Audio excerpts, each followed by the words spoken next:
The Mirror this morning. You've also got a story there, by the way, in the back page of the Sun that Bale is going to miss out for the Ireland game. So chances are we're not going to have to worry about Christian Eriksen. We're not going to have to worry about Gareth Bale. All we got to worry about is ourselves and getting 6 points in this Nations League doubleheader, and it's on. We're back. What if we get 6 points? Well, you know, the Nations League matters. Once again, to most people, because it has been written off now that we've kind of got off to a very, very bad start, that it's like, oh well, this thing doesn't actually matter. It is of quite high importance. I mean, the track record over the last 2 qualifying campaigns suggests that when we have managed to back ourselves into the most horrific looking corner, like a rat, we suddenly fight our way out. Yeah. What if we do that? Well, I'm just trying to that restore the credibility of the management team. Harry Hart is back, plays a meaningful role, plays well. I'm just trying to think, what are those situations where we've managed to fight our way out? Are you talking about like Shane Long winning against Germany like that? We were at a fairly low ebb before that. Other than that, what are the instances with which we've actually done that? The Wales game.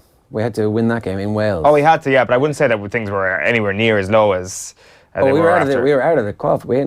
We needed to basically win out at that point to qualify. Yeah, we did, but it wasn't like we'd come off the back of a 4-1 hammering in our last competitive game or anything. Let's watch what Harry Arter had to say. He's speaking with Dave McIntyre in the immediate aftermath of the Cardiff game at the weekend. Here he is. You guys heard through different sources what happened. I decided to stay silent, and as I say, it was between me and Roy, and we've patched it up now, and everything's back to how it should be between a manager and a player and a coach. And as I say, for me, what happens in a camp stays in a camp. I'm not someone that will tell you guys, not horribly, but I won't tell you guys what happened. It's just between 2 grown men, and it's all sorted now. Unless one of your mates, your teammates, tells somebody else on a WhatsApp message and it goes viral. Yeah, is that it done now? Is that it parked? The hatchet buried? Yeah, I think so. I mean, all I need now is to convince Declan Rice to come back. I would say I've gone on a journey once again where I'm like, yes, he's coming back, to no, he's not coming back, to maybe there's a chance somewhere in the middle. The liking of the tweet means I'm somewhere in the middle right now. Didn't he unlike it?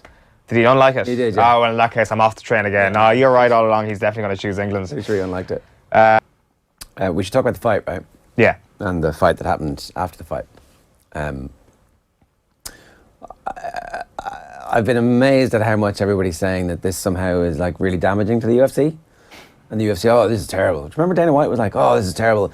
After McGregor did the thing with the bus, it was like, God, this has gone too far. He's gone. Remember, there was like 4 of them in the room, or 3 of them in the room. I think Kevin Aioli was one of them.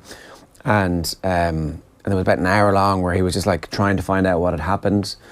And then they used the footage of that thing that was so awful to hype up this fight. They don't care about this. They actually do not give it. They don't care about what happened at all afterwards. It is exactly the type of thing that they want to turn Khabib into the next global superstar and to potentially be able to roll this on. It's exactly what promoters want. Promoters want promotion. They are just doing what Don King did, except on a cruder level. On a more Vince McMahon level. Well, I think Vince McMahon probably would be much more conservative. Basically, they created this McGregor phenomenon, lost control of it, and are now profiting off the back of it. It doesn't feel to me like this is something that UFC feels is a bad thing for the sport, really, because it's not a sport; it's a business. Well, yeah, it's not bad for business, is it? Well, I agree that that's what they feel, but I think that some of that optimism is very, very misplaced. I think it's a good thing for the UFC, but it's a bad thing for the sport of MMA that they will obviously ride the crest of a wave off this. There will be people who enjoy that sort of thing that we saw on Saturday night that thought to themselves, well, this is crazy, this is amazing, this is absolutely, this is the sort of thing I want to watch now. It's like a soap opera and I want to watch the next fight. Those people, I would say, are not real mixed martial arts fans. They are people who really aren't in this for the sport. They're in this for the drama, they're in this for the press conferences, they're in this because maybe they see a bit of themselves in someone like Conor McGregor.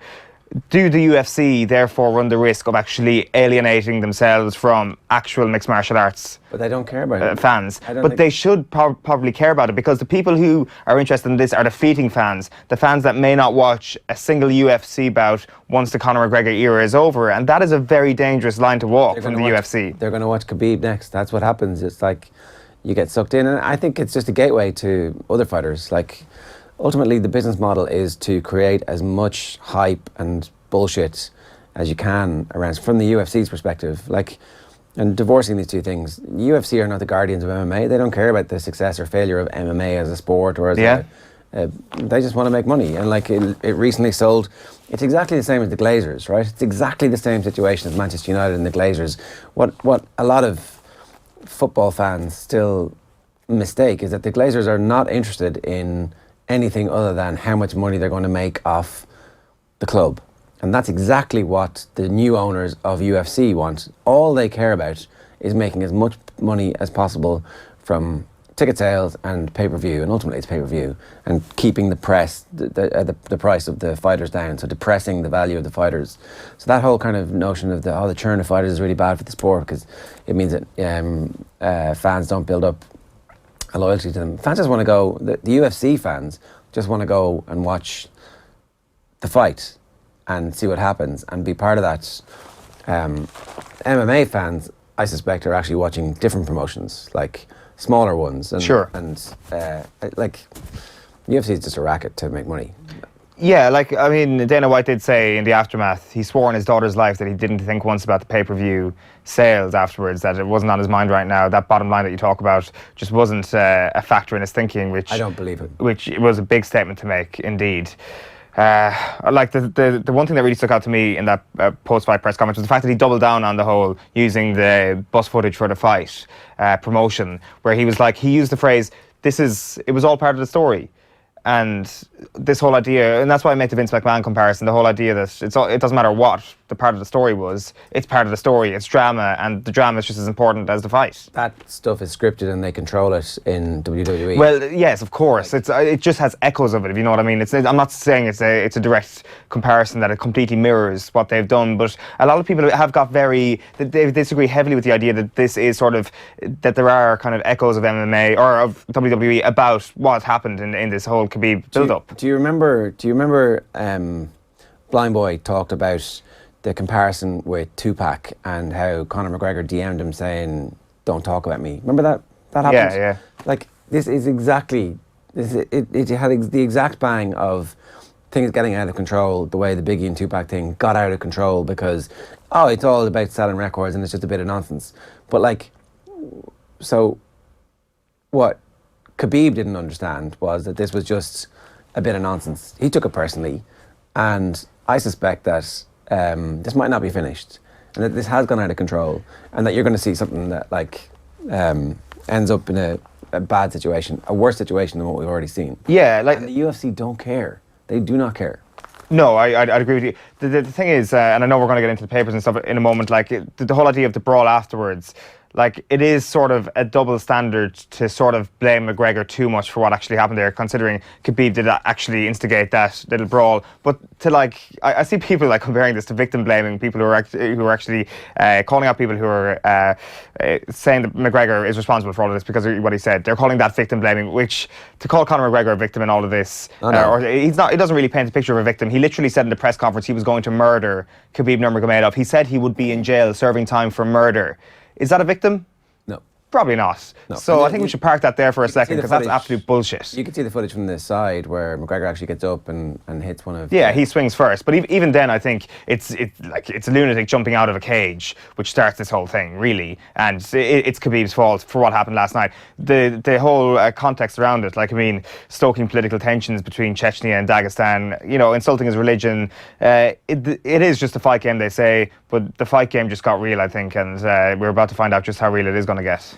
MMA is the Love Island of sport, says Eamon Sweeney, and Diaz now the right call for McGregor. Is that the right call for McGregor? A Diaz trilogy, or do you? Well, I think the point in that column, I'm not sure who's actually writing that piece. I had a look at it, and basically the idea is the right call is for him to not fight Khabib Nurmagomedov again, because clearly Khabib Nurmagomedov is a far superior fighter than Conor McGregor has ever been or ever will be, and will actually destroy him once again. That's actually the really disappointing thing about Saturday night for people who were on the Khabib train beforehand, is that he destroyed the moment where we might be having a conversation about, is he the greatest lightweight of all time that mixed martial arts has ever seen. We will be having that conversation this morning, and instead maybe the UFC are happy with the idea that we'll be having mostly a conversation about something very, very different. Munster facing further scrum half worries. Albie Mathewson is injured, got a knee injury while in the process of scoring a try. Again, even that was like, so I forgot about that. There were 4 scrums that were reset. Yeah. Each one of them could have been a penalty to Munster, and ultimately the referee is like, use it. I'm like, I just want to monitor as a referee. You're not a coach here. Yeah. Okay, good call telling me to use it, because actually there's a big gap there. But it was just a weird refereeing performance. It certainly was. Like, I was at the ground, so I haven't watched the whole thing back, and I'm sure it was like a big subject of discussion on commentary throughout. But yeah, it was really frustrating, that sequence of play.